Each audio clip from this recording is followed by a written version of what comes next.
পাবনা ১ ও পাবনা ২ আসনে নির্বাচন কার্যক্রম স্থগিত রাখার সিদ্ধান্ত নিয়েছে নির্বাচন কমিশন। ১০ জানুয়ারি শনিবার আসন্ন ত্রয়োদশ জাতীয় সংসদ নির্বাচনে সীমানা সংক্রান্ত জটিলতায় এ সিদ্ধান্ত নেওয়া হয় এবং এই সংক্রান্ত একটি প্রজ্ঞাপন প্রকাশ করেছে নির্বাচন কমিশন।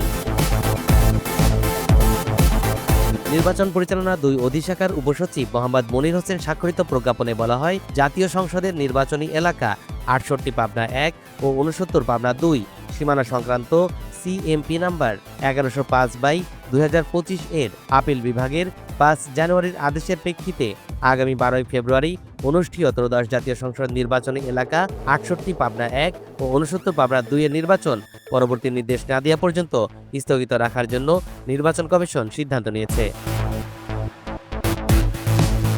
ত্রয়োদশ জাতীয় সংসদ নির্বাচনকে সামনে রেখে সংসদীয় আসন পুনর্বিন্যাস করে নির্বাচন কমিশন গত বছরের ৪ সেপ্টেম্বর এ সংক্রান্ত চূড়ান্ত গেজেট প্রকাশ করে। তাতে সাঁথিয়া উপজেলার পুরোটা নিয়ে পাবনা ১ এবং সূর্যানগর ও বেড়া উপজেলাকে মিলিয়ে পাবনা ২ আসন চূড়ান্ত করা হয়।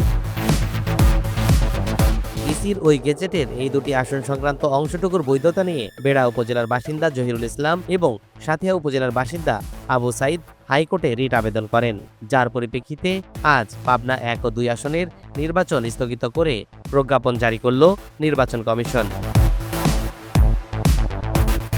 Shariful Islam, NTV online.